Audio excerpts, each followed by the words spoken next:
नमस्कार, बहुत स्वागत आप सभी का। आपके साथ मैं हूं कीर्ति दीक्षित। तो चलिए बुलेटिन की शुरुआत करते हैं फटाफट अंदाज में। किसान आंदोलन को लेकर सुप्रीम कोर्ट में सुनवाई टल गई है। अब इस मामले की जांच वेकेशन बेंच में होगी। किसान आंदोलन पर सुनवाई के दौरान सुप्रीम कोर्ट ने कहा, प्रदर्शन करना किसानों का हक है, लेकिन ये कैसे हो, इस पर चर्चा हो सकती है। सुप्रीम कोर्ट ने कहा कि मसला सुलझाने के लिए सरकार और प्रदर्शनकारियों के बीच बातचीत होनी चाहिए। दिल्ली हाईकोर्ट ने किसान आंदोलन से जुड़ी एक याचिका पर सुनवाई करने से इनकार कर दिया। हाईकोर्ट का कहना है कि जब मामला सुप्रीम कोर्ट में है तो यहां सुनवाई की जरूरत नहीं है। किसान आंदोलन के बीच प्रधानमंत्री नरेंद्र मोदी कल दोपहर 2 बजे मध्य प्रदेश के किसानों को संबोधित करेंगे। बरेली में सीएम योगी ने किसानों को संबोधित करते हुए कहा कि मोदी जी ने किसानों की जिंदगी बदली है। कृषि कानून किसानों के हित में है, लेकिन विपक्ष किसानों को गुमराह कर रहा है। कृषि कानूनों के खिलाफ किसानों के धरना प्रदर्शन का आज 22वां दिन है। हजारों किसान दिल्ली की सीमा पर अपनी मांगों के लिए बैठे हुए हैं। 18 दिसंबर को किसान एक बार फिर भूख हड़ताल कर अपनी मांगों को सरकार के सामने रखेगा। वहीं 20 दिसंबर को शहीद किसानों के सम्मान में श्रद्धांजलि सभा का आयोजन किया जाएगा। दिल्ली हरियाणा के सिंघू बॉर्डर पर किसानों के धरने में शामिल संत बाबा राम सिंह ने बीती रात खुद को गोली मारकर आत्महत्या कर ली। संत बाबा राम सिंह के पास एक सुसाइड नोट भी सामने आया है, जिसके मुताबिक संत बाबा राम सिंह ने किसानों पर सरकार के जुल्म के खिलाफ आत्महत्या की है। गृह मंत्री अमित शाह के पश्चिम बंगाल दौरे को लेकर सुरक्षा एजेंसियों ने खास इंतजाम किए हैं। अमित शाह की सुरक्षा में केंद्रीय सुरक्षा बल और स्टैंडर्ड आर्म्ड पुलिस के जवान तैनात रहेंगे। बीजेपी महासचिव कैलाश विजयवर्गीय ने बड़ा बयान दिया है। विजयवर्गीय ने कहा कि मध्य प्रदेश में कमलनाथ सरकार गिराने में अगर किसी की भूमिका रही है तो वो है प्रधानमंत्री नरेंद्र मोदी। अमृतसर में अटारी बॉर्डर के पास सुरक्षा बलों ने घुसपैठ की कोशिश को नाकाम कर दिया है। सुरक्षा बलों ने 2 घुसपैठियों को मार गिराया, जिनके पास से हथियार बरामद किए गए। जम्मू कश्मीर के अनंतनाग में सुरक्षा बलों पर आतंकियों ने ग्रेनेड से हमला कर दिया। इस हमले में एक जवान घायल हो गया। भारत और बांग्लादेश के बीच आज द्विपक्षीय वार्ता हुई, जिसमें प्रधानमंत्री नरेंद्र मोदी, बांग्लादेशी पीएम शेख हसीना ने हिस्सा लिया। इस दौरान 55 साल से बंद पड़े चिल्हाटी हल्दीबाड़ी के बीच रेलवे लिंक की शुरुआत की गई। साथ ही दोनों देशों ने कई एमओयू पर हस्ताक्षर किए। पीएम मोदी ने कहा कि कोरोना काल में भारत बांग्लादेश का अच्छा सहयोग रहा है। वैक्सीन का काम भी दोनों का सहयोग बना रहा। प्रधानमंत्री नरेंद्र मोदी ने 22 दिसंबर को अलीगढ़ मुस्लिम विश्वविद्यालय के शताब्दी समारोह में बतौर मुख्य अतिथि शामिल होंगे। बाबरी मस्जिद के स्थान पर बनने वाली मस्जिद का खाका इस शनिवार को सामने रखा जाएगा और इसके लिए यहां आवंटित 5 एकड़ की जमीन पर इसकी आधारशिला गणतंत्र दिवस पर रखी जाएगी। बीजेपी सांसद अजय भट्ट कोरोना की चपेट में आ गए हैं। उन्हें इलाज के लिए दिल्ली एम्स में भर्ती कराया गया। कुशीनगर में युवती के साथ पुलिस चौकी इंचार्ज ने अपने सहयोगियों के साथ अश्लील हरकत की और विरोध करने पर परिवार के लोगों के साथ मारपीट शुरू कर दी। चामराजनगर में जिला अधिकारी कार्यालय पर किसानों ने केंद्र सरकार के खिलाफ धरना प्रदर्शन किया और कृषि कानूनों को वापस लेने की मांग की। फतेहपुर में पुलिस को बड़ी कामयाबी मिली है। पुलिस ने 2 तस्करों को गिरफ्तार किया, जिनके पास से 995 पेटी अवैध शराब बरामद हुई है।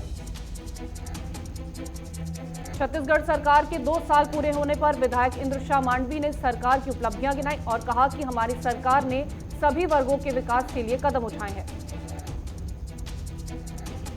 मधुबनी में प्रमंडल आयुक्त मयंक बरबरे ने बाबुरही प्रखंड मुख्यालय में विभिन्न कार्यालयों का निरीक्षण किया। पूर्व सांसद पप्पू यादव ने अपहृत राइस मिल के मालिक राकेश गुप्ता के परिजनों से मुलाकात की और उन्हें ढांढस बंधाया और इस दौरान उन्होंने नीतीश कुमार से सवाल पूछा कि क्या डरा हुआ बिहार कैसे तरक्की करेगा। जांजगीर में केस से परेशान होकर एक किसान ने मोबाइल टावर से कूदकर आत्महत्या कर ली। सिवान में ग्रामीणों ने सौराती पंचायत के मुखिया के खिलाफ नाराजगी जाहिर करते हुए आरोप लगाया कि गांव में शमशान घाट पर प्रशासन की मिलीभगत से पंचायत राज सरकार भवन का निर्माण कराया जा रहा है। बिहार के कटिहार में पुलिस ने 5 अफगानिस्तानी नागरिकों को गिरफ्तार किया है। पुलिस ने इनके पास से 5 लाख रुपए तक के लेन देन से संबंधित कागज भी बरामद किए हैं। बलौदाबाजार में बीजेपी सांसद सुनील सोनी ने प्रेस कॉन्फ्रेंस की। इस दौरान उन्होंने कहा कि नए कृषि कानूनों से किसानों को फायदा होगा। दुनिया भर में कोरोना संक्रमितों का आंकड़ा 7 करोड़ 45 लाख के पार पहुंच गया, जबकि कोरोना की चपेट में आने से 16,54,000 से ज्यादा लोगों की मौत हो चुकी है। पिछले 24 घंटे में 7.11 लाख नए मामले सामने आए और 13,363 संक्रमितों की जान चली गई। WHO ने चेतावनी दी है कि 2021 की शुरुआत में यूरोप में कोरोना वायरस फिर से तबाही मचा सकता है। अमेरिका के नवनिर्वाचित राष्ट्रपति जो बाइडेन ने ऐलान किया है कि वे अगले हफ्ते सार्वजनिक रूप से कोरोना की वैक्सीन लेंगे। बांग्लादेश की प्रधानमंत्री शेख हसीना ने कहा कि बांग्लादेश में सभी धर्म और जाति के लोगों को समान अधिकार प्राप्त है। सेंसेक्स 108 अंकों की तेजी के साथ 46,774 पर और निफ्टी 13 अंक की तेजी के साथ 13,713.55 पर खुला है। घरेलू शेयर बाजार की मजबूती से रुपया 5 पैसे की तेजी के साथ 73.58 रुपए प्रति डॉलर पर बंद हुआ। व्हाट्सएप ने डिजिटल पेमेंट सेवा शुरू कर दी है। इसके लिए कंपनी ने देश के प्रमुख 4 बैंकों के साथ साझेदारी की है। इंस्टाग्राम ने भारत में इंस्टाग्राम लाइट ऐप लॉन्च किया है। ये lite app Android phone users के डेटा की बचत करेगा।